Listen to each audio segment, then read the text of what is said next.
Welcome to the Authentic Man podcast. I am your host, David Chambers. This is a podcast for men who want more and less from life. More deep connection, more emotional intelligence, more self-awareness, and more great sex. And less heartache, less conflict, less overthinking, and less stress. Creating dating lives, sex lives, and relationships that are incredible and authentic.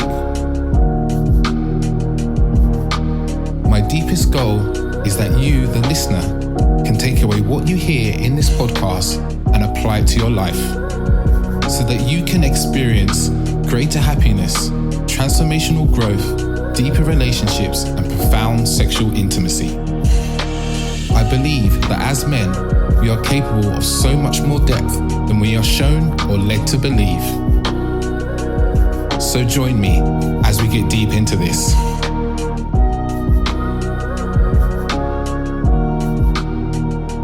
Welcome back to another wonderful, rip-roaring episode of the Authentic Man podcast. I'm your host, David Chambers. I'm a men's dating, relationship, and intimacy coach. That's what I do. I work with men, and even though this episode is about breathwork, which might seem like, what's that got to do with, intimacy and dating and so forth? It's still something that actually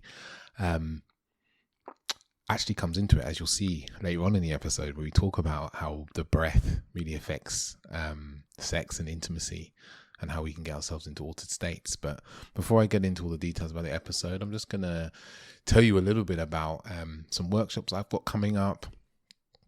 So I've got a workshop that's coming up on the 20th of February. This should just sneak in just before then, which is around tantric foreplay. I run that with my partner, Orsa. It's really teaching you a new way of entering into foreplay, a way that is more conscious, more connected, more aware of yourself, your partner, and what you're trying to create together, which is a really, really important thing that we often forget. Like in foreplay, we're trying to create an energy between two people. So it's a really beautiful workshop that we've run before. We get some really lovely feedback from that, actually. I always remember there was a message we got from a couple who really loved the workshop and really brought in what they learned into their lovemaking afterwards. That's on the 20th of February at 8 p.m.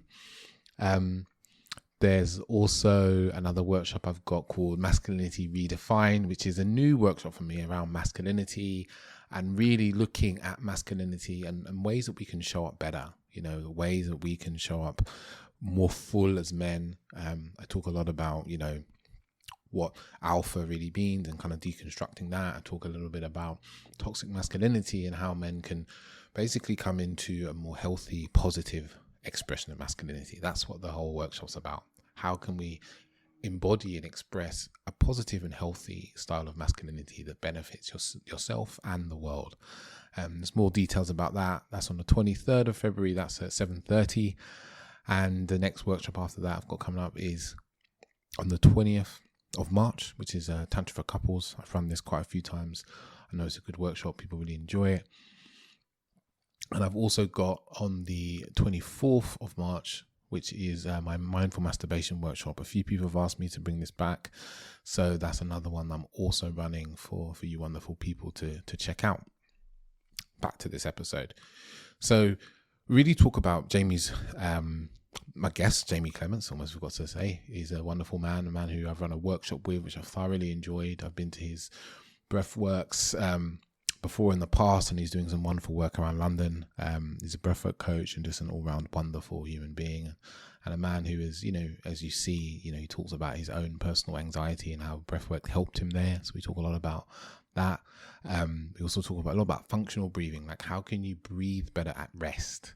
When you're just sitting there, is your breath functional? Is it for your optimum health, or is it slightly dysfunctional, not helping you in any way? We talk a lot about breathing for sports performance. How can you breathe better to perform better in whatever sports you're doing, whether that's you just in the gym, whether that's running, or whether it's to, feed your brain for when you're working. We talk a lot about these different functional styles, as well as how we can use breath to manage panic attacks and stressful situations. And then we get into things like altered states, like how do we use breath to take us to altered states, to connect more deep with our body as well. And really we culminate that in the end. We're talking about sex and intimacy and breath, because that is a part of breathwork which really interests me, and the work that I do with men and women and couples is using the breath to, create a deeper connection, create, alter states within our sexual experiences. So that's all about the episode. That's all about my workshops and everything that's coming up. So without further ado, you can jump into the episode. Hello, ladies and gentlemen. We're back for another episode, and with a guest who I know well. He's been on here before. I've been on his podcast as well, and had a lot of fun. We've had a lot of good times. We ran a workshop together, I think, some point last year that was very, very good, and I overran massively on my section, which I felt very bad for, which is something I do too often. But we're going to be talking about breathwork, something that has really become a mainstay in my life. An important part of my daily routine, actually. It's a real part of my daily routine in relaxation and getting energy and so forth. And I know I haven't had anyone to speak about on the podcast yet. So today we have with us breathwork coach Jamie Clements. How are you doing, brother? Good, thank you, man. Yeah, thank you for having me. Nice to reflect on last year. We did a lot. I think you were on my podcast twice, once with Orsa and once with the boys. And that episode with the guys that we did about sex is still like, the most listened to episode of my podcast of all time. So yeah, and the workshop we did, and you played for the Man Down football team, played some footy together, like all of the stuff. Yeah, it was a good year last year. But no, I'm really pleased to be here. Thank you for having me. Yeah. Must have been when we played football. Must have been the last time I saw you, actually. Yeah, I think so. God, yeah. I was in absolute pieces the next day. I could barely move. I was broken for about a week. I think I actually managed to injure myself. Something my girlfriend will always say to me, because I used to play a lot of football as a young kid, and then a lot of rugby growing up. And I played to a pretty decent level, played multiple times a week. And I still behave like I can do that. Like I will go out and play football as if I'm still training and playing multiple times a week. And that is just one route to injury. So I need to be mindful. I think there's actually going to be another match, I think, towards the end of Feb. So I'm going to be training for that and making sure that I don't injure myself as we dive a little bit deeper into it. Oh man, yeah. I know the feeling. It's like you still remember who you once were, and you're like, I can be that person for 90 minutes, just 90 minutes, and you forget that the impact that has around your life afterwards. Yeah. Oh boy, yeah, it was a good game. A lot of pain, but very good calls as well. Very good calls. So if the listeners haven't heard of Jamie, I guess always a good place to start is, as a breathwork coach, and you do many things. It's like, how did you come to do this work that you do today? Yeah, I think probably maybe unsurprisingly to people listening, it came through my own journey, my own experiences with my mental and emotional health, my own experiences with breathwork and other modalities that I suppose are now part of my life. So I, from about the age of 15, suffered and struggled with anxiety and depression, kind of depression off the back of the anxiety, I suppose. And the way that showed up was primarily in relationships, in romantic relationships. And it was just this intense abandonment anxiety, this real sort of severe, disproportionate, overwhelming anxiety, which developed in my early 20s into panic attacks. And by the time I was 24, I was having basically daily panic attacks. And while I suppose outside looking in, I probably looked relatively high functioning. I was working, I had friends, I was going out, I had a girlfriend, whatever it might be that people call high functioning. But I was, I remember multiple times at the job I was working at the time, finding myself in the toilets in the office, like having a panic attack, crying in the toilets. It's not a pretty scene, but it's the reality of that kind of anxiety. And when I was 24, I basically went on this mission, this journey, this attempt to help myself. I just got to essentially my lowest point and felt like I needed to do something about it and didn't really know where to turn. So I started therapy, I did some CBT. I got back into exercise for the first time properly for a while, got into yoga, meditation, mindfulness. And then one of the studios I was practicing at, the guy that runs it said, "Oh, you know, we've got breathwork after this. Do you want to stick around for that? I think you'd really enjoy it." And I was just like, "Well, nah. What's breathwork? Like, I'm not interested. That doesn't sound like it's for me."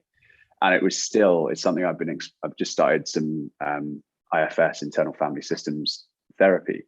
And that's all about exploring the different parts of yourself. And what was showing itself so strongly there, which is still something that shows up for me today, is this like teenager who wants to be cool, who wants to be popular, who wants to be a lad. And that part of me is incredibly skeptical and judgmental of things like spirituality, anything that might fall into the camp of woo-woo. And so that was what was rearing its head there, just saying, "No, I'm not sticking around for that." And then he asked me again. I was like, "You know what? Fine. I trust this guy. We've got a decent amount in common. He's not super woo-woo." That's what I was saying to myself at the time. So he must, you know, he seems like a reasonable guy. And so I tried it, and just something about it. I think it's the physicality of it, like the somatic nature of it, you know, sensations in the body, shifts in my state, changes in my nervous system, that it wasn't an overnight thing, but it was enough for me to go, "There's something in this. There's something about this that feels right to me." And so I just stuck with it probably for about 6 months, practicing with a guy called Richie Bostock. And that for me, you know, it's always hard to pinpoint exactly what caused the change, but the combination of everything that I was doing in my life with breathwork at the core of it, I believe, is what took me from daily panic attacks to not having had a panic attack for now probably coming up to 3 years. And it just changed my life on a very pragmatic day-to-day level, but also on kind of a bigger, more transformative level. So there are different elements to breathwork that I'm sure we'll touch on, but it was that change in myself and the changes I saw in other people that really made me fall in love with it and made me want to be able to share it with other people. And I think importantly, you know, to come back to that skeptical, judgmental teenage part of myself, I want to appeal to people who are skeptical. And I think that is kind of where I try and position myself, is that this is for everyone. I am a very spiritual person. I'm also a very logical, pragmatic person. And those two can and should overlap. And so that for me was part of the reason for getting into it, to say, okay, this has been so huge for me. How can I introduce it to other people that maybe typically wouldn't engage with this kind of work? And yeah, I've been now teaching for the best part of 2 years, and haven't looked back. Wow. You know, I've heard that before, but it still always lands with me. Like, you know, like you said, 3 years since you've had a panic attack. That's pretty incredible evidence of the power of breathwork, what it can do for someone. Even if it's, like you said, there was a lot of things you probably brought into your life, it sounds like, but that was kind of stay at the core.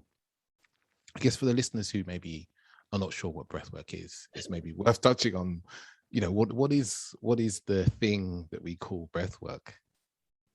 Yeah, and I guess I'll caveat this by saying this is my version of events. This is my version of what breathwork is, and I think important to note for everybody that it will mean a lot of different things to different people. And I think that's what I view part of my job as, is to try and explain, you know, what it is and where it might be beneficial for you, because it's something, you know, our breath is so simple, so fundamental, that we take it for granted, but also it can do so many different things.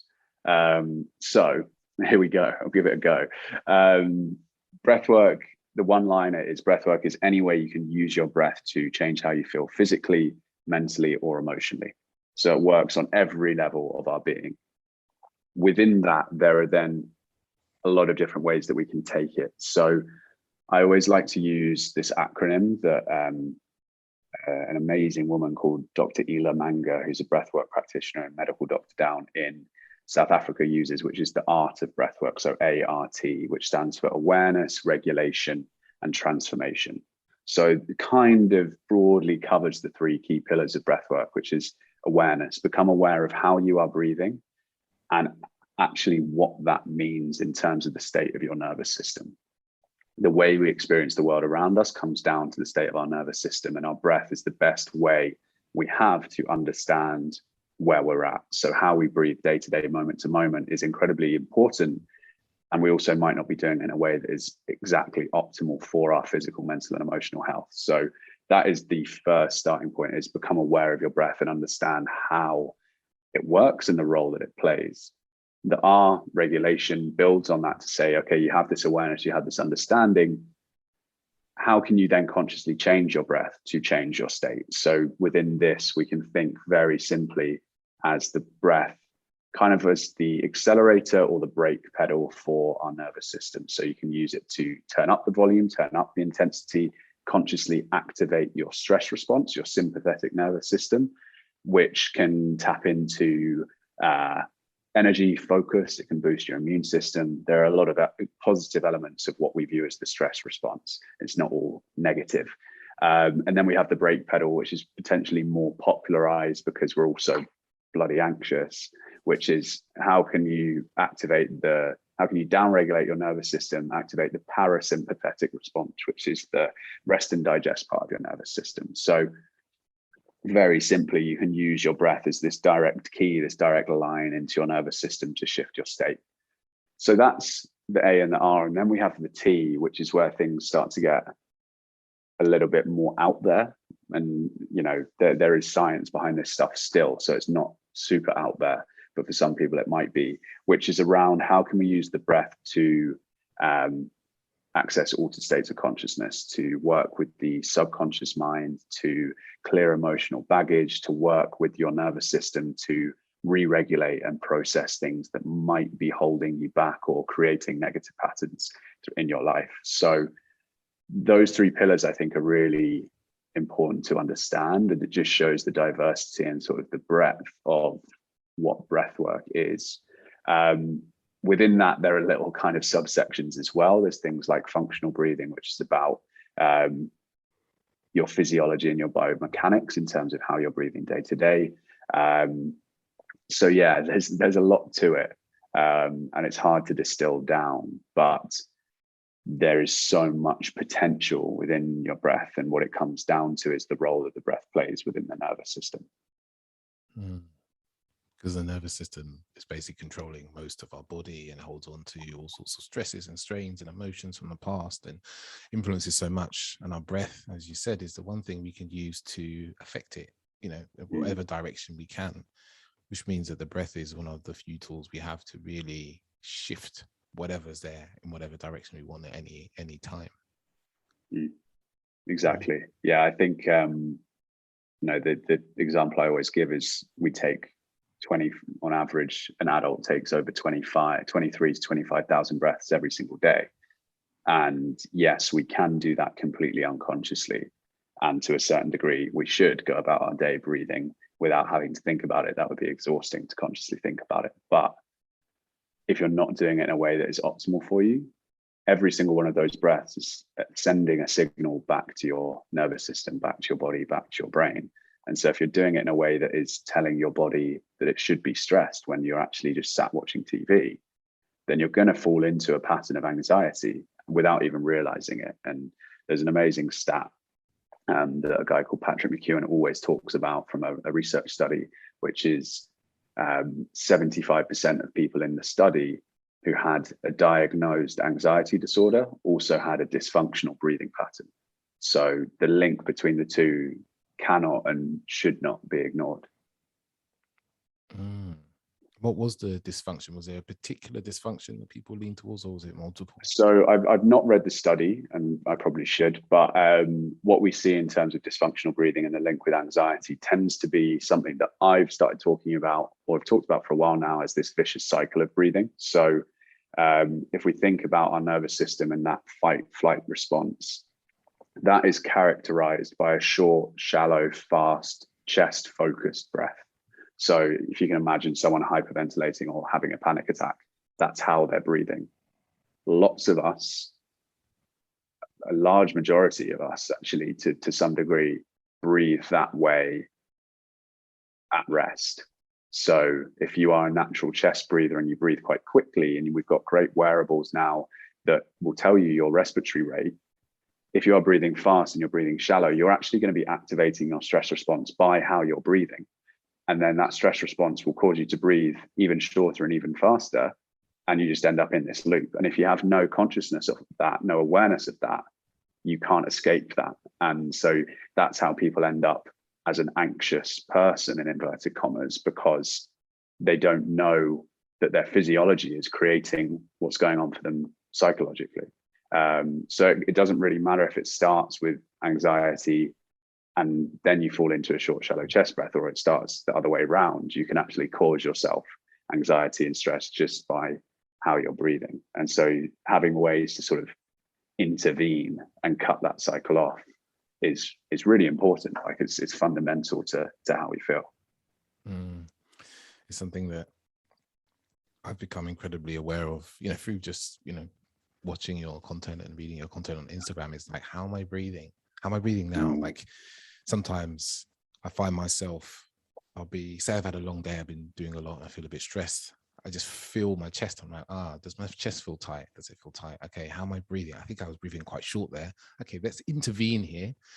Let's breathe in for 5 or 6 and breathe out for 5 or 6, and just do that for 5 minutes or 3 minutes to just start to bring my breath back into a nice long breath.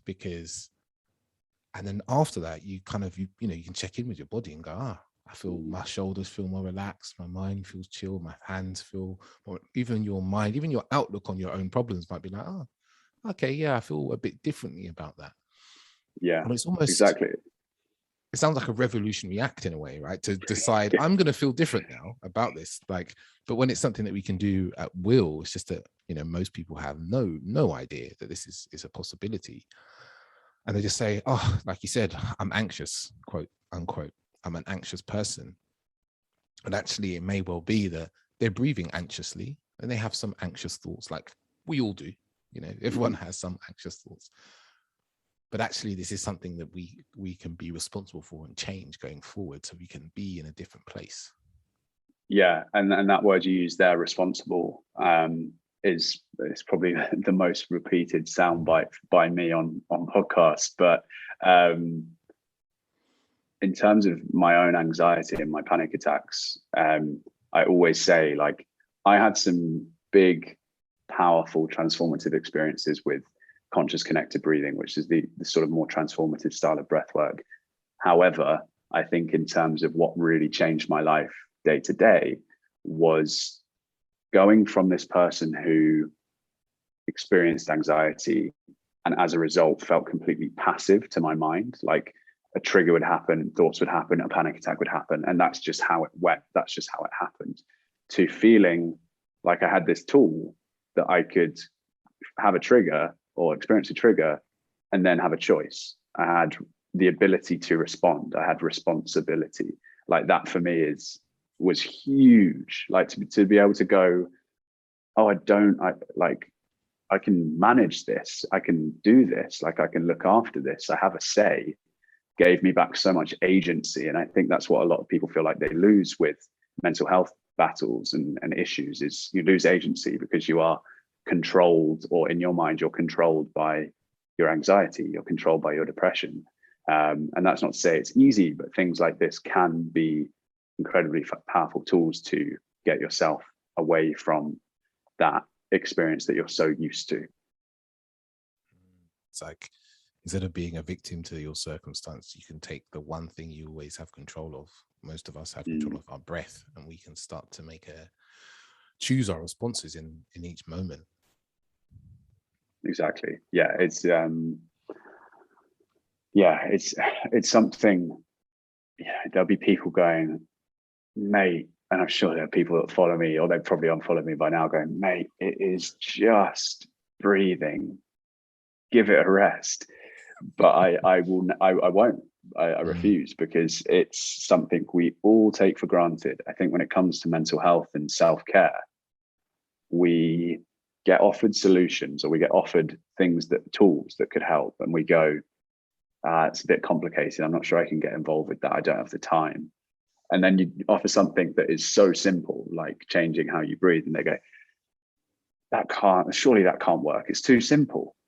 And then you just end up not doing anything, and nothing changes, and all of a sudden it's like, oh shit, like I'm exactly where I was before. And so yeah, like it's something we just massively take for granted, that has so much potential to do good for people. Yeah, I've been piping on about breathwork with friends and family. Even I bought my older sister Wim Hof's book for Christmas a couple of years ago, because I went to, I guess I share some of my story with breathwork. I went to a breathwork class in Hackney, in a place called what is it called now? It's in Hackney Wick. The name's gone. And I don't quite know why I actually ended up at this breathwork thing. I really don't know how I really end up there. Aho, that was it. It was called, the place is called Aho. And I thought, oh, this sounds interesting. I've got nothing to do on a Wednesday night. So I went along, and we did some like exercises, like moving around exercises. Some short kind of eye looking exercise to bring people present. And then into the breathing, about half an hour into it, one particular song came on, and I just cried my eyes out. And I just, like, the whole weight of my body, like I could feel as if the crying came from like my thighs and my feet. It was just like a letting go. And I knew instantly when I was doing that, it just felt like a load of grief and sadness that I'd hold on to. And I remember when the session finished, I was kind of lying there feeling incredibly peaceful. I've been quite well versed in meditation, been meditating for a number of years, and just feeling really present to every cell in my body vibrating. And I remember someone turned to me and was like, this breathing thing's fucking good, eh? and it was in that moment I was like, wow, this simple thing that we do every day can do amazing things.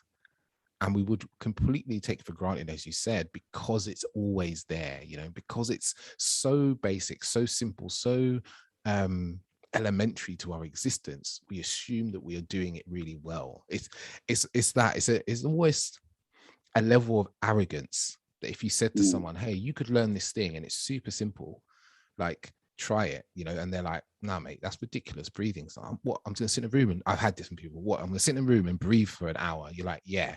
And you're going to feel amazing afterwards. You're going to experience things you've never experienced. It's going to be better than doing drugs, because you have no come down afterwards. And they look at me like, no, you're ridiculous.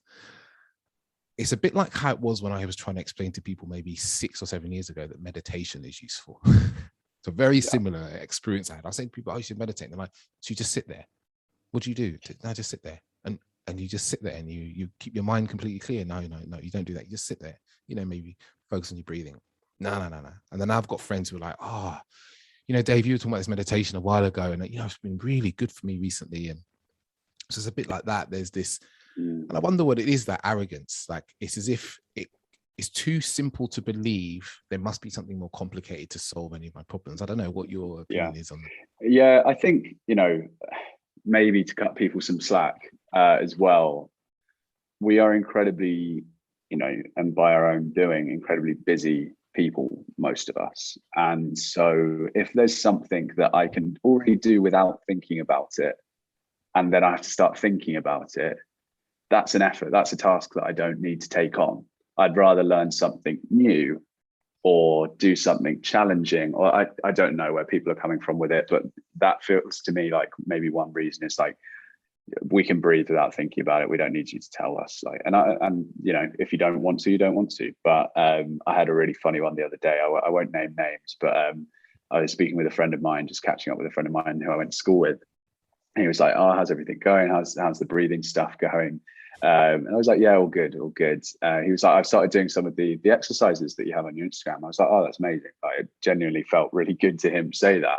And he was like, yeah, weirdly, I was on a night out the other night and someone had taken too much Coke and I was taking him through some breathing exercises. And I was like, that's a win. That is such a big win that it's reached someone who's taken a little bit too much Coke and someone's having to take them through some little breathing exercises. But I guess a slightly more PG example is Alan Dolan, who's someone that I trained with in breathwork. He has been doing this for 20 plus years and he's based in Lanzarote, comes back to London every now and then. And every time he comes back to London, he'll get a black cab and he'll talk to the taxi driver. And he said to begin with, he'd say what he did for a living and they'd just go, ha, you teach people how to breathe for a living. You're a smarter man than me. And then over the years, he now comes to London and gets in a cab, says what he does. And they say, oh, that's really interesting. My wife has a bit of anxiety. Is there anything that I can give to her and tell her to do? And it's the shift. It's coming, like it's happening. Like people are anxious. People are looking for ways to help themselves. And what I'm also seeing in terms of breathwork coming into bigger popularity is all of the trends at the moment, all of the wellness trends are the most basic things in the world. Getting into cold water, been around for as long as time. Breathing differently, been around for as long as time. All of these things, social connections, another one. Everything that we're chasing is a direct countercultural response to the world that we're currently living in. Everything that people are loving right now is lying on the floor breathing for an hour, is getting into an ice bath for 5 minutes. These are not saunas. These are not new things at all. They can be further from new, but we're craving it. It's about connecting back into our humanity when we're sorely lacking and missing it. And it makes complete sense to me that we are now starting to tap back into it. And I just hope, we have a bit of a knack of westernizing and ruining and commercializing these things, which I'm very conscious of not doing. But yeah, like all of these things are just very innately human. And it's great to see more people, starting to engage and starting to take this stuff on board as well. Yeah, it's amazing. Like you said, I was even thinking, like dance is one of the things I'm seeing a lot of, ecstatic dance, free movement, it's some of the basic things that we've always done as beings from when there was a campfire, we danced, we jumped in cold water, we breathed together, we sang, all these things that people are coming back to because it creates a connection, not just with others, but with our internal selves. Instead of this phone thing that we hold, and I know that we need our phones and some of us even do our breath work from our phones, but we're not connected to that thing. It doesn't give us really anything back. Whereas when we connect to ourselves, what's in us, our feelings, our emotions, our nervous system and other people's nervous system, we come alive, we learn something, we challenge ourselves. So I guess the thing I'm really interested in from my own experience is really, the transformational side of things, because I've had a lot of experience with that side of things and it's wild. But probably going to start with the functional stuff, right? Because that's the stuff that people can just start doing while they're sitting at their desk watching TV or while they're sitting at their desk working. What does functional breathing kind of give us? I know you touched on it a little bit, but what does it kind of do for us on a day-to-day basis? Yeah, it's the place to start, I guess. And the purpose of it, there's the core purpose of it from my perspective is, I guess, to counter what we've talked about in terms of people sitting there taking over 20,000 breaths a day in a way that isn't good for them.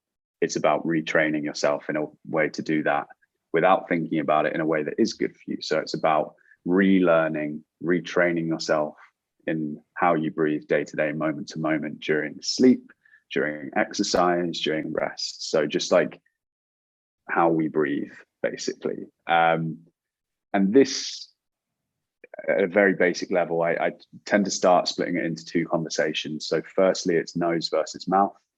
And secondly, it's belly versus chest. So we've talked a little bit about belly versus chest already, where we talked about kind of that shallow chest breathing being a feature of the stress response and a cause of stress as well.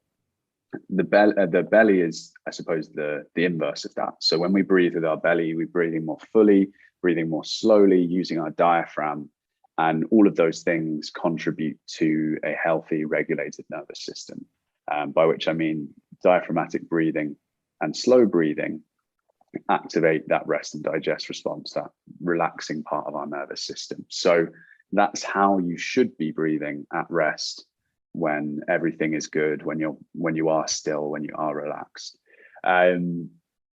Secondary to that, or complementary to that, is the conversation about nose versus mouth. So the studies, the research shows that at rest and during sleep and during low to medium intensity exercise, you want to be breathing in and out of your nose entirely. Again, number of reasons for this. It naturally slows the breath down. It purifies, it's quite a broad term, but sort of cleans and filters and warms the air before it enters your lungs. So it's, your best quality air for your lungs. And also there's the role of nitric oxide. So there's pools behind your nose, I think sinus cavities, that hold nitric oxide when you breathe in and out of your nose. And that's quite a potent vasodilator and is quite crucial in the functioning, sort of healthy functioning of the body. Breathing in and out of your mouth, I'm realizing not as many people are familiar with this insult as I thought, but there's an old kind of English insult that is a mouth breather. If you get called a mouth breather, someone is basically calling you stupid. And I never knew why until I started learning about breathwork. Basically, if you're breathing in and out of your mouth, you are over breathing. So over breathing describes a situation where you are exhaling, where you're getting rid of too much carbon dioxide from your system. And that could be by breathing too quickly or by breathing too much volume. So the role of carbon dioxide is essentially, we need a certain level of carbon dioxide in the blood to trigger the release of oxygen from our red blood cells to our tissues, organs, and our brain.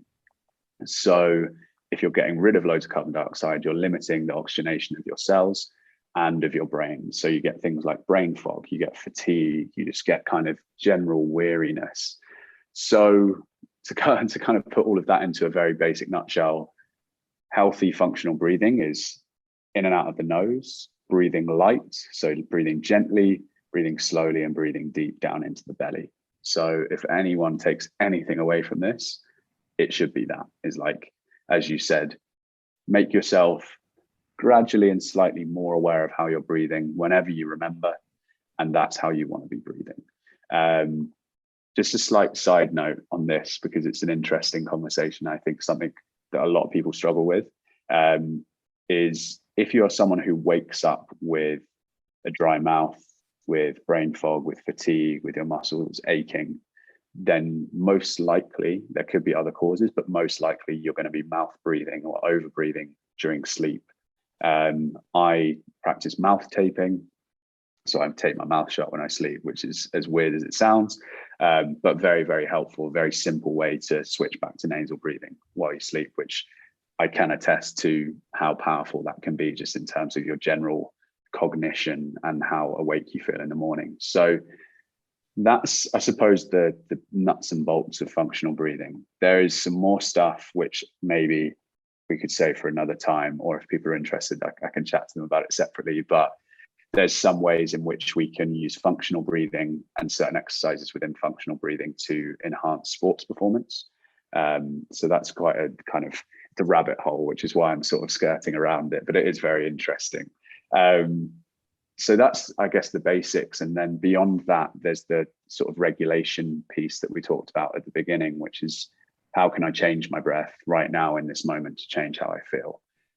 And beyond what we've already talked about in terms of breathing light, slow, and deep, that's a great way just to regulate and calm the nervous system. There are, I suppose, there's one other thing to think about, which is your inhale and your exhale. So your inhale is responsible for your stress response and your exhale is responsible for your relaxation response. So if you want to calm down, if you want to down regulate your nervous system, your best bet is to make your exhale longer than your inhale. So breathe in for 3, breathe out for 6, breathe in for 4, breathe out for 8. And all that's going to do is push you deeper into that relaxation response. So yeah, I guess that's a little bit of a sort of intro to functional breathing and how to breathe and how you can change your breath to change your state as well. without diving too deep. I know we went a little bit deep, but there's more if people are interested. You've piqued my interest in this performance. I've been hoovering up Mr. Huberman's podcast in the last Hoovering. Is it hoovering? Hoovering. It's a good one. Then I introduced it to one of my sisters, and she was just like, "This is amazing." Yeah. And so I'm really interested in how can we use our breath to improve our sports performance? Because I imagine there's a lot of guys listening to this who are going to the gym, playing sport, that want to be, I was about to say harder, faster, longer, but they want to push more. They want to get bigger. And I guess if they have their breath, which doesn't cost you anything, your breath is free. Make sure if someone's charging you for your breath, then you need to have serious conversation with them, unless it's Jamie, of course. But how can we use our breath to increase our sports performance? Yeah, so this is really out of, or the person that's brought it into the modern conversation is Patrick McEwen, who I've already mentioned, and he's brilliant. He's founder of the Oxygen Advantage. And I'm done my advanced training with them, and it's heavy on the science, and rightly so. But at the core of all of it, the simplest way, and I hope I'm not doing it a disservice in describing it this way, but the most fundamental thing to understand is the role of carbon dioxide. So I talked about the role of carbon dioxide in oxygenation of tissues in the brain, and how we need a certain level of carbon dioxide in our system. So essentially, each one of us will have a natural tolerance or sensitivity to carbon dioxide. So when we take a breath in and a breath out, and then we hold our breath, as you hold your breath, that gradual feeling of air hunger, that feeling of needing to breathe, is because of a rise in carbon dioxide. So for me, it might be 20 seconds. For someone else, it might be 30 seconds. For some people, it might be 8 seconds. That is basically a signifier. There's a test called the Bolt test, which is a signifier and a measure of your sensitivity to carbon dioxide, or your tolerance of carbon dioxide. If you have a low tolerance or a high sensitivity to CO2, you're going to feel breathless at much lower level intensity of exercise. So you might be walking and feel like you need to breathe in and out of your mouth, or breathe heavily. And what's that's saying is your body wants to get rid of carbon dioxide. So if you're breathing super heavily, or feel like you need to breathe really heavily at low levels of exercise, then you might be sensitive to carbon dioxide. Slight aside to that is that CO2 at high levels in the system, so when carbon dioxide gets high in our blood, can also be a trigger of anxiety. So if you have a low tolerance or a high sensitivity to CO2, you may also be more prone to anxiety. But that's just a random aside. In terms of performance, what we're then looking to do is you can actually train your carbon dioxide tolerance. You can increase your carbon dioxide tolerance, which means you experience less breathlessness at higher levels of intensity exercise. And really, you mentioned kind of the gym there. It's a little bit like gym training for your breath. It's a bit like strength training for your carbon dioxide tolerance, by which I mean the best way to do this is practicing safe breath holds. So, athletes for a very long time have done altitude training or simulated altitude training with a mask or whatever it might be. It's the same purpose, but you can actually do, for example, one exercise might be you hold your breath, walk for 20 paces, then go back to normal breathing for 30 seconds to a minute. You do that again, and you just go into sort of mild to moderate air hunger, and then you come back down, and then you go in a little bit stronger and you come back down. And as you get up through the exercises, there's kind of a catalog of exercises that the Oxygen Advantage uses. You'll go further and further into air hunger, so your body learns to tolerate more intense sensations of air hunger, so they actually feel less intense the next time, like bench pressing 60 kilograms for 5 weeks, and then all of a sudden you can go up to 70 and up to 80. It's very much the same principle. I'll caveat this by saying anyone with really severe anxiety, you always need to be careful with any kind of breath hold exercise, and anybody who's pregnant shouldn't do any kind of breath holding. So I think those are the two main caveats to point out, and also anyone with any kind of cardiovascular issues as well. But that's really kind of at the core of it, is if you can improve that CO2 tolerance, you will experience less breathlessness. And also, because you're then more likely to have higher levels of carbon dioxide in the blood, you have more efficient oxygen delivery to your muscles. And so performance is also going to increase because of that. So yeah, we went there, and I'm glad we did, because it tested my knowledge. So yeah, appreciate it. No, it's a great point that we can train ourselves to we can improve our CO2 tolerance through breath holds coupled with exercise, or even just breath hold alone, because one of my experiences and personal experience here is probably last year, I was running quite a bit because, lockdown, nothing much to do.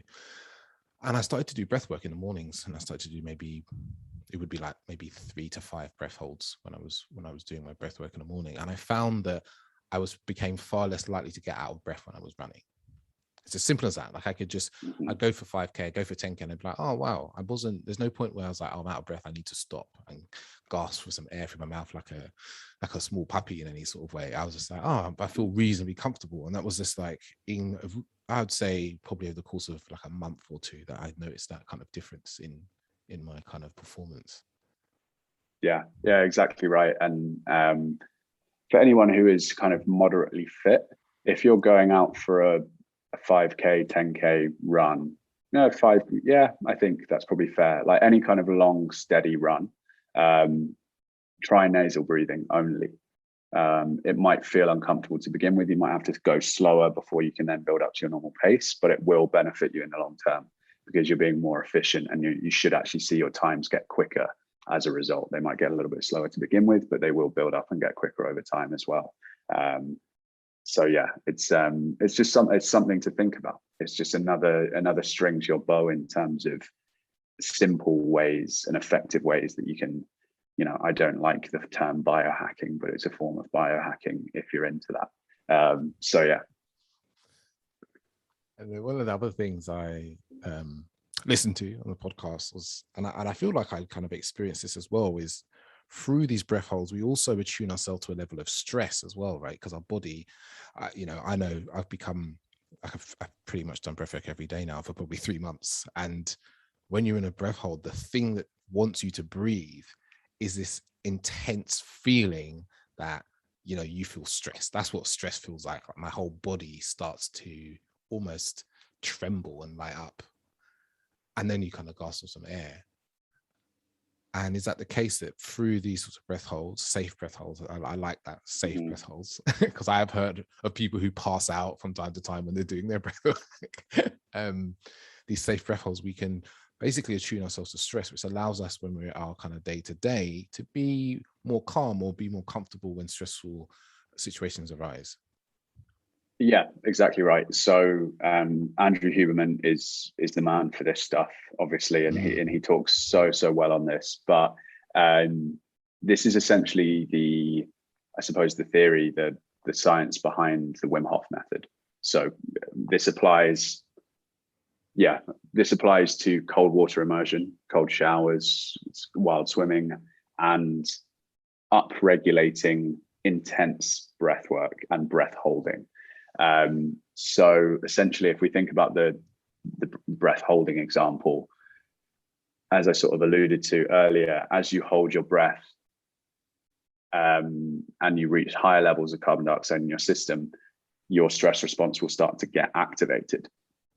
The way in which you then manage your mental and emotional state in that state where you've chosen to go into stress is basically an act of building resilience. So I'm talking mental resilience and physical resilience. So mentally, you are proving to yourself that you are safe in a situation. I actually posted about this morning.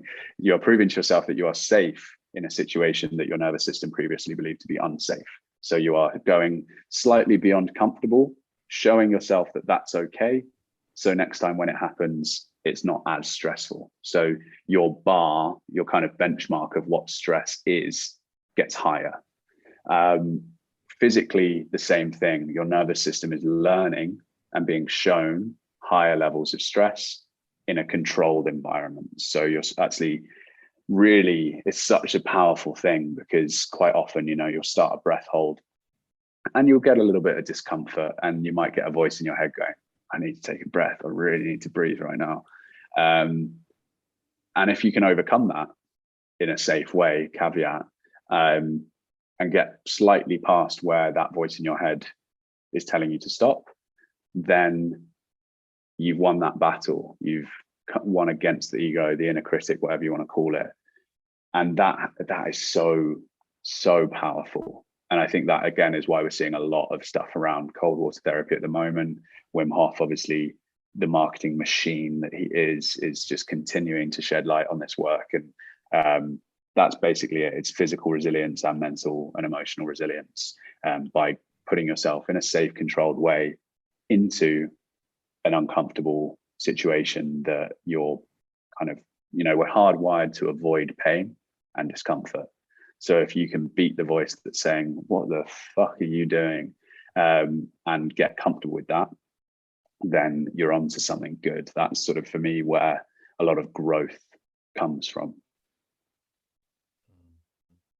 And there's one quick question that's popped into my head is, can we do too many breath holds? Is there a place where we go too far in doing, say, if we're doing an hour of breath work where it's like 30 breaths and then a hold that's, anything from a minute, 3 minutes, 4 minutes. Are we doing that an hour a day? Is that too much? Is there any kind of... Yeah, I'm trying to think around, like some of the sensitivities around it, I suppose. So Patrick McKeown and the Oxygen Advantage would say that, Patrick and Wim know each other, but the Oxygen Advantage and the Wim Hof method sort of butt heads a little bit, because, to go back into CO2 levels again, the Wim Hof breathing, where you're hyperventilating, where you're dumping out a lot of carbon dioxide there. So your carbon dioxide is coming down quite significantly, which is why you can hold your breath for a long time when you do Wim Hof breathing.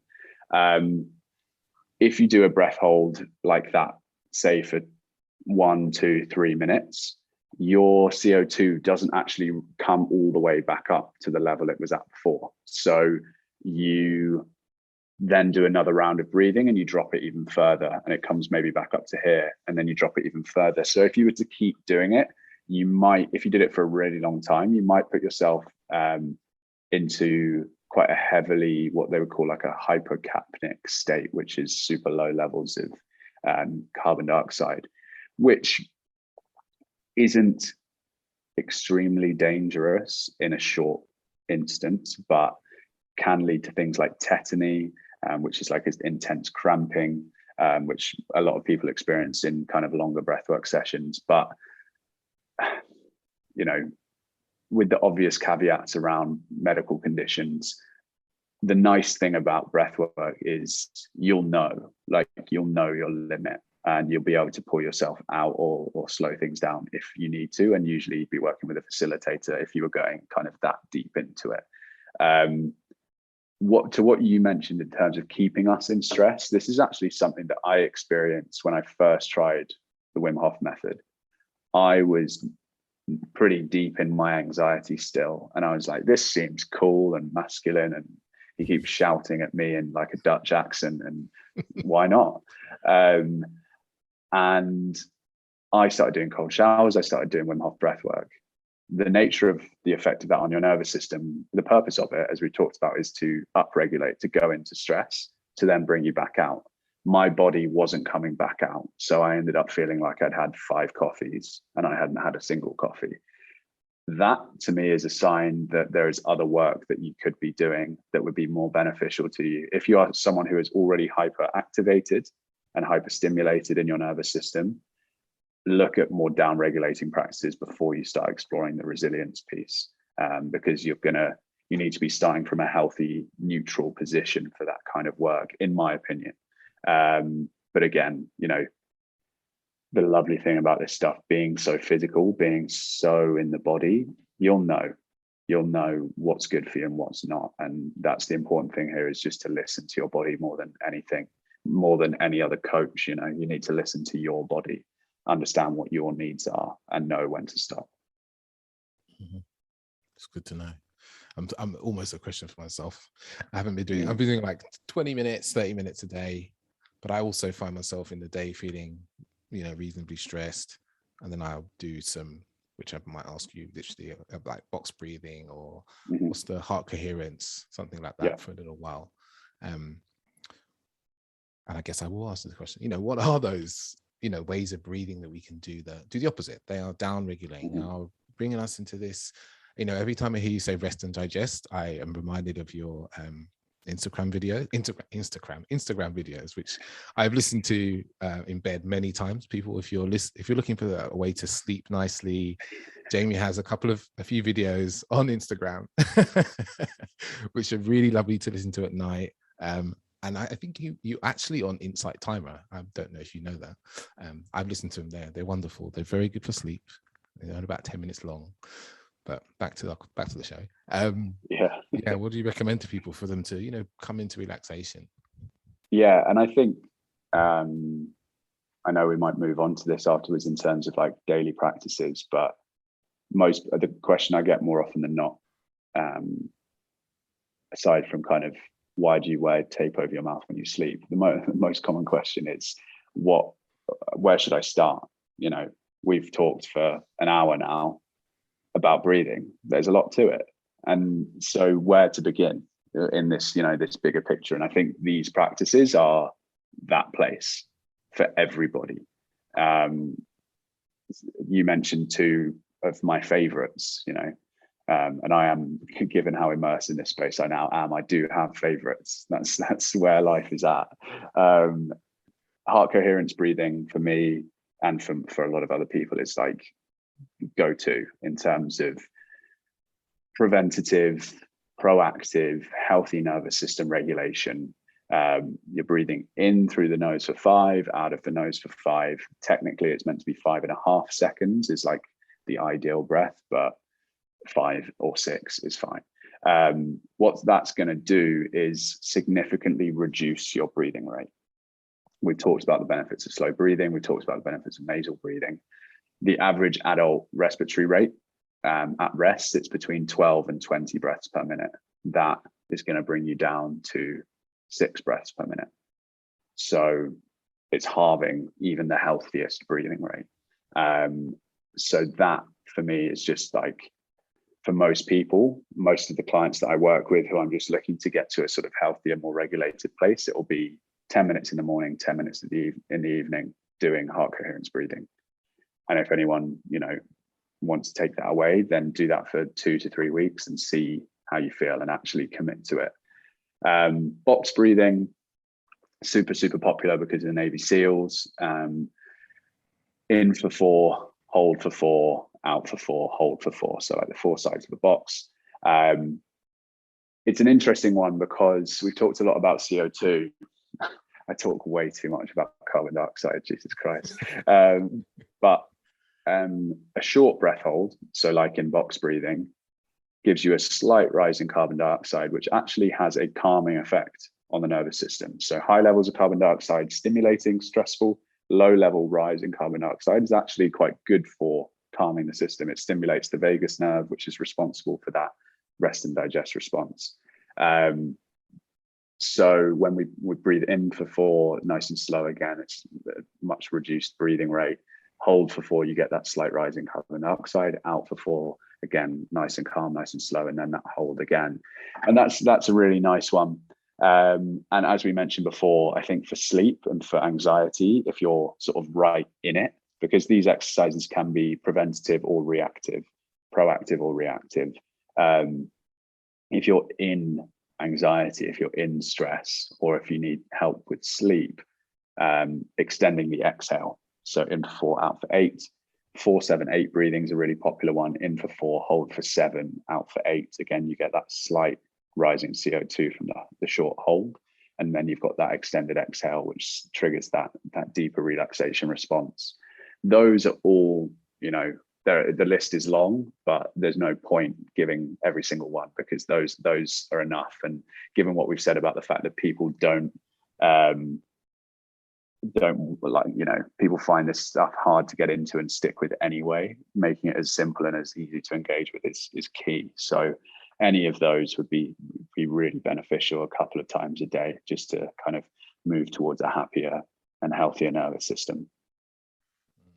Yeah, talk from experience, like even in the middle of the day, just like 3 minutes somewhere makes a huge difference. Just like box breathing, and box breathing is super easy because it's one of the most simple, when you're holding, it's like 4-4-4, and you can do it any moment. Just 3 minutes will make a huge difference to your afternoon, like after lunch, or if you're working, or if even before a meeting you want to relax and calm down. It's something that I recommend. I even recommend it to my coaching clients who are dating. It's like, before you go on a date, I want you to spend nice, like in for 3, in for 4, out for 6. I'm like, you need to just relax and get present, feel the soles of your feet and relax. I think it's a huge win for a lot of us, because a lot of us get stressed and we don't realize we're getting stressed, and then we don't know what to do when we get stressed. And the thing you can do when you get stressed is you can breathe.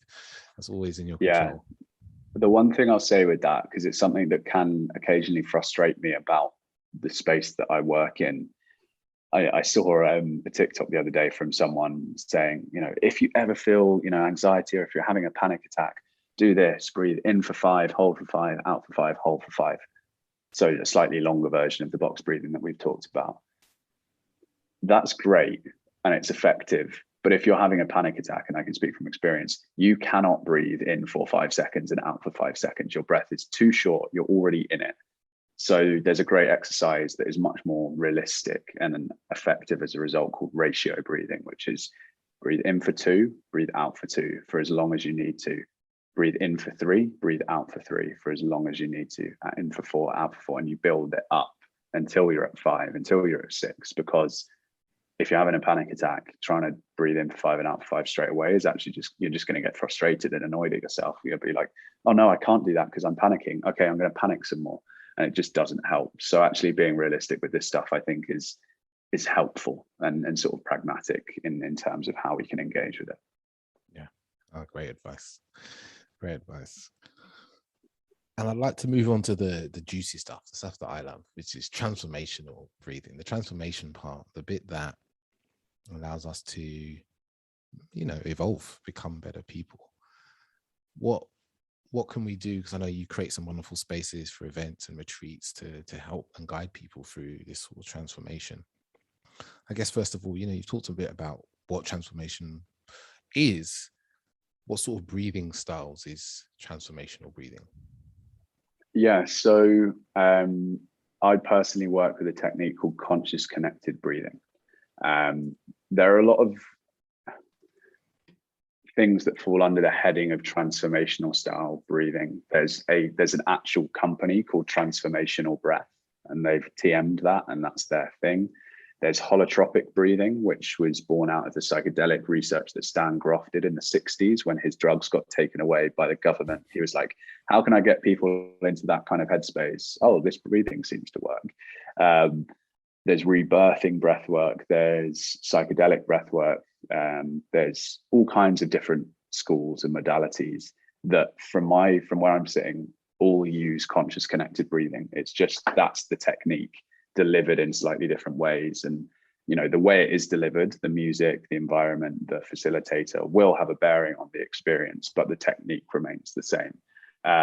So it's sort of a cyclical, connected, funnily enough, goes against a lot of what I've said about mouth breathing. It is a mouth breath, but for a very specific purpose. And essentially, the power of this style of breath work is to allow people to drop into an altered state of consciousness. And I use the word altered state for a reason, because that could look like a lot of different things. And that's what the breath does. It basically, and the science is emerging on this, but what I believe and my hypothesis that I know other people share, so I'm not just stabbing in the dark, but my hypothesis is that this style of breath work turns down the activity, down regulates the ego mind, the conscious thinking mind, something called the default mode network, which is the same activity that goes on with certain psychedelic compounds. And when that happens, the subconscious mind can come to the party. It can become more prominent. And that's so people will get a trippy experience where they see shapes and colors and patterns. Some people will get memories. Some people will get trauma. Some people will get a very physical experience. That's why I think the term altered state is important, because you get some people saying, breathwork means psychedelic state, and it's not necessarily, I'm here crying my eyes out. That's not necessarily a psychedelic state. And the reason that it's so varied in experience is because of the nature of what's going on in the brain, in my opinion, is that we're putting ourselves into this receptive, self-healing, autopilot type state where we're less up in our heads, and we hand the keys over to the body and the subconscious and see what's there. And like you described, kind of that crying from your body, like it was a soul cry. That's it. It's like you don't even necessarily have to know where it's come from or what it's because of.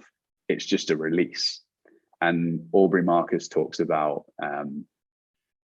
throughout our life, be it trauma, be it adverse experiences, leave an imprint. And he talks about this buildup of gunk that's left on your nervous system. And breath work in this form, conscious connected breathing, gives us a chance to clear some of that gunk away, to release some of what is held in the body. I always give the analogy of the deer in the headlights. And basically, we know that when a deer finds itself in a set of headlights, it will freeze. We hear less about the fact that it will then take itself off to a safe place and shake its body to release that fear, to let go of that trauma, quote unquote.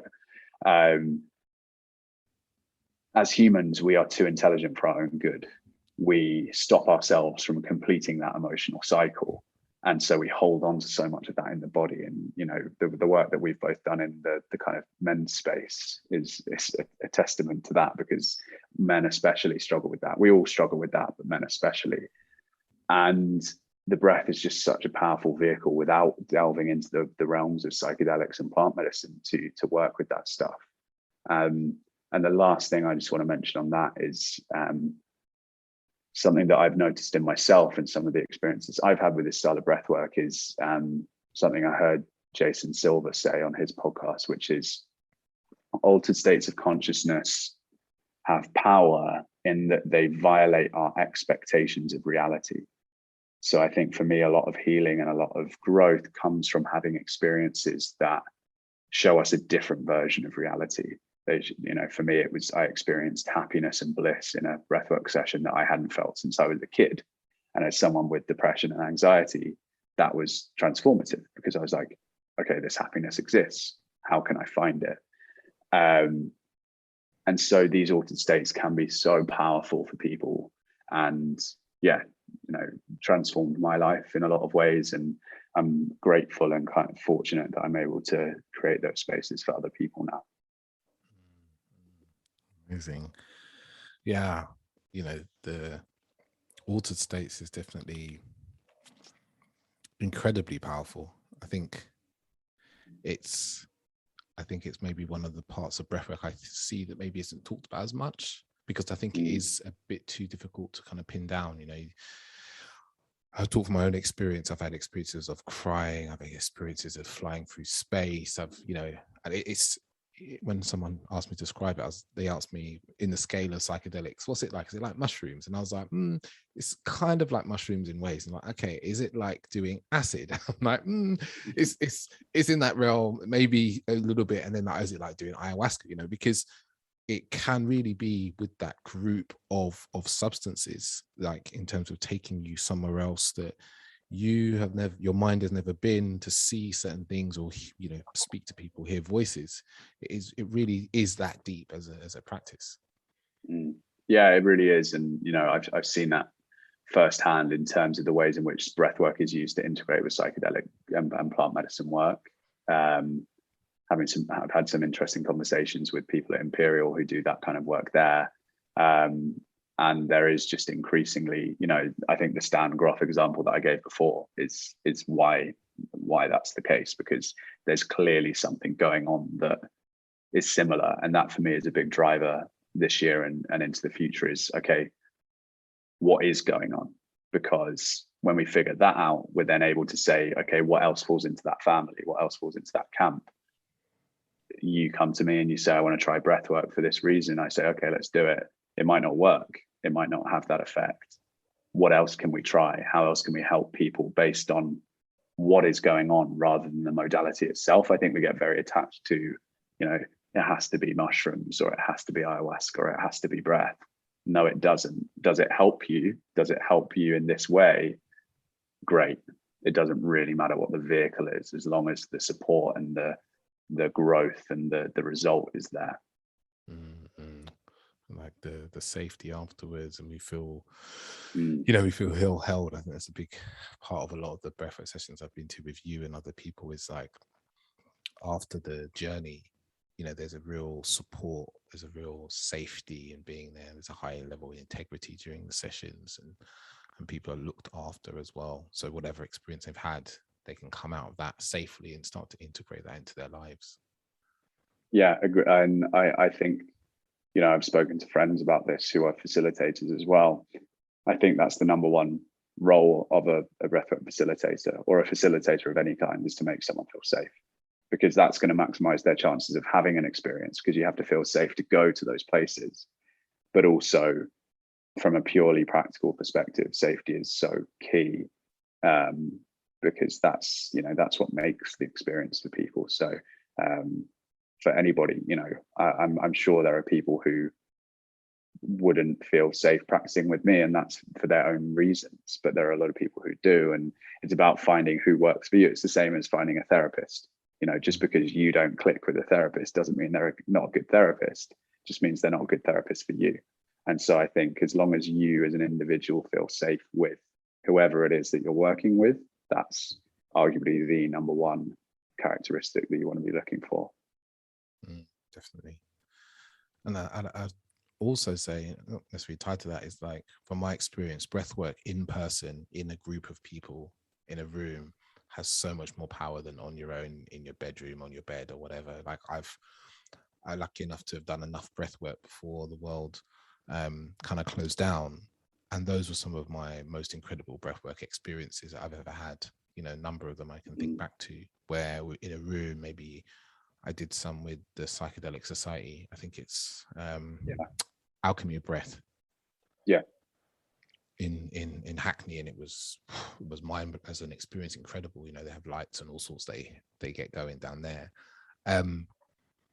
As great as doing something at home is amazing, in-person stuff is mind-blowing. It really is. That's my personal experience and my personal advocacy as well.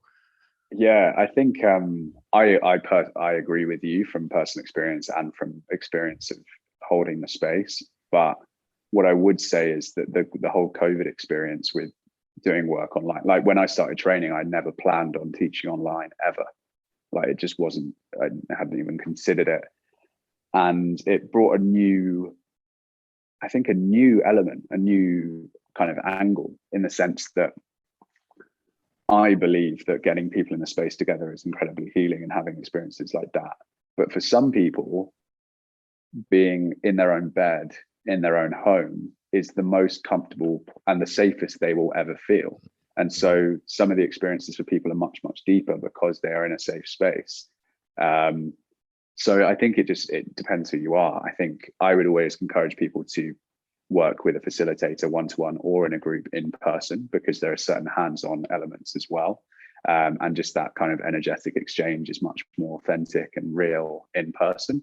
But try it from home as well, because there's nothing to say that extra safety of the space that you're in might add something to your practice as well. So yeah, it's the beauty of the breath, being so it's so mobile. It goes everywhere with you. So it doesn't really matter where you're practicing from, as long as you feel safe and as long as you feel like you know what you're doing. Definitely. One more question before we wrap up.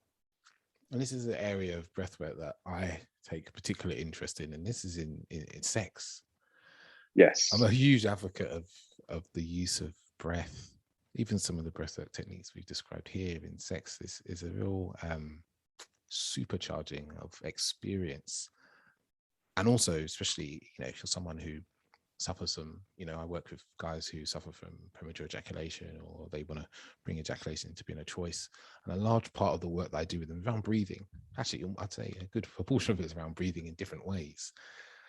How, from, as a breathwork facilitator and a man who knows a lot about the breath, how does that come in? How does the breath affect us sexually in our sexual experiences? Yeah, it's something I'm sort of learning more and more about myself. But I think primarily, and this is stuff I know we both have shared in the workshop that we did, and there's just a lot of crossover in terms of your breath is an amazing embodiment tool. It's an amazing way to connect back into the body. If you are someone, and this covers a lot of us, myself included at times, who ends up in their head during sex, during solo pleasure, partner pleasure, whatever it might be, your breath is a great way to drop you physically back down into your body.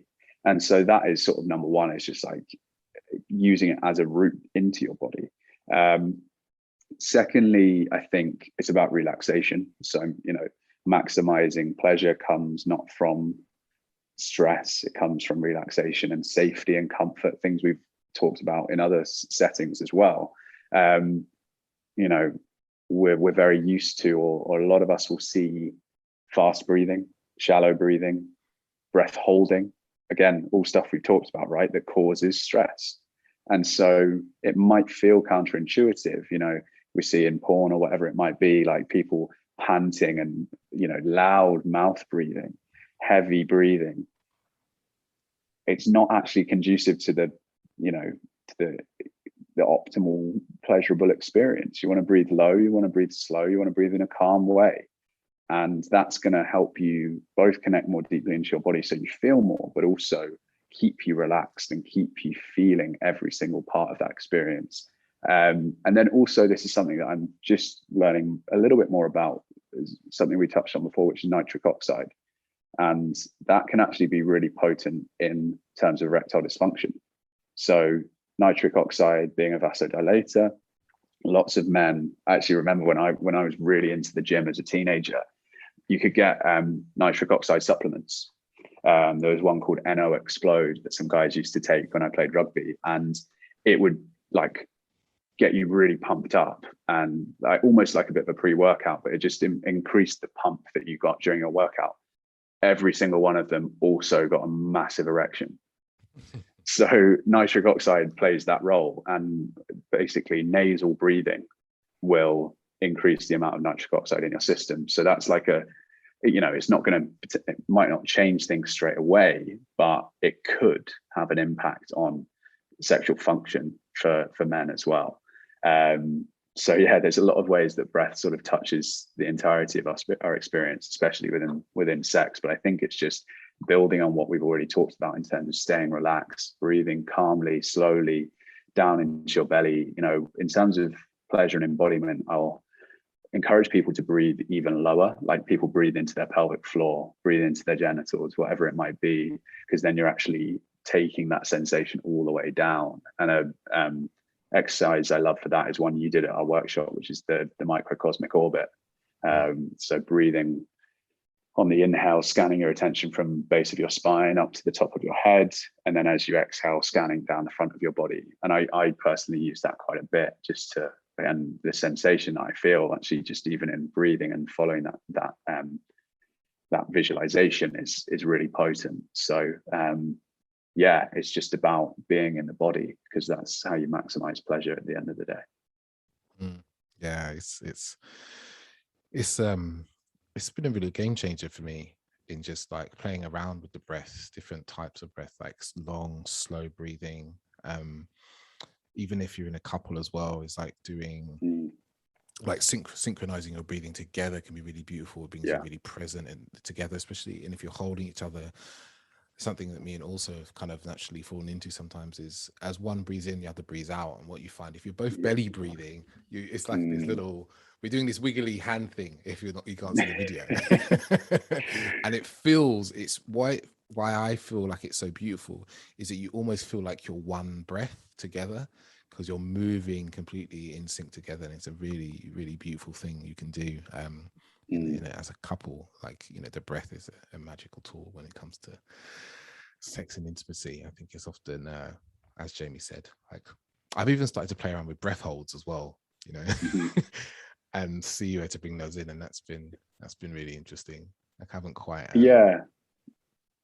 I think, well, it's interesting because, like, without going into deep into BDSM stuff, like, asphyxiation, choking, any kind of asphyxiation is, people love it. Not everyone, let's not generalize like that, but a lot of people are into that. And that is essentially breath holding to a degree. There's also something to be said around the pressure on the throat that triggers something in your system as well. I don't know enough about it, but I think that's the thing. And this sort of applies to everything we talked about, which is we're all unique. There's a set of principles that apply to the breath, but play around with it. It's yours to play with. So, like, figure out what works for you. And that, to me, is kind of a really good way to get better acquainted with the breath and actually understand its potential within your own body, within your own nervous system. Yeah. So here it is, gentlemen. The breath is your magic tool. Not for all things, because nothing is for all things, but it is the thing that you can do something with. So big, huge thank you to Jane for coming on and sharing so much wisdom. And I know you have a lot going on, Jamie. I'd love you to share, because often people, my own coaching clients, come to me and they're like, I want to do breathwork, and I'm like, go to this guy, he's doing stuff in person, go do it. Like, please go do it, you'll really enjoy it. But I'm sure the listeners are wondering where they can come to your events. I know you have some retreats, and also you do one-to-one work as well. Yeah, so the things that I'd like to talk about, because there's always stuff going on. I think in terms of daily practice, it's where I am today is at the office of an app called Mind Labs, who I am one of the lead instructors for. We're launching the app on the 31st of January with live and on-demand content across breathwork and meditation and mindfulness and everything in between. I really encourage people to get involved with that when it does come live, because it is, I'm biased for sure, but it is going to be really good. So that's for like a daily practice, and I'll be doing live classes on there 3 days a week, and there's a bunch of on-demand stuff. Secondly, I've got an event that I'm really excited about, which is on the 6th of February in London near Waterloo Station. It's I've called it Immersive Wellness Live. So it's yin yoga, breath work, sort of transformational style breath work, cacao, medicinal mushroom teas. And also this venue has floor to ceiling video projectors on 3 of the 4 sides. And it also has one of the best sound systems in the world. So in terms of immersion and experience, it's going to be special. I'm really excited for that. Working with Heather Hart's yoga on that as well, who's one of my favorite yoga teachers.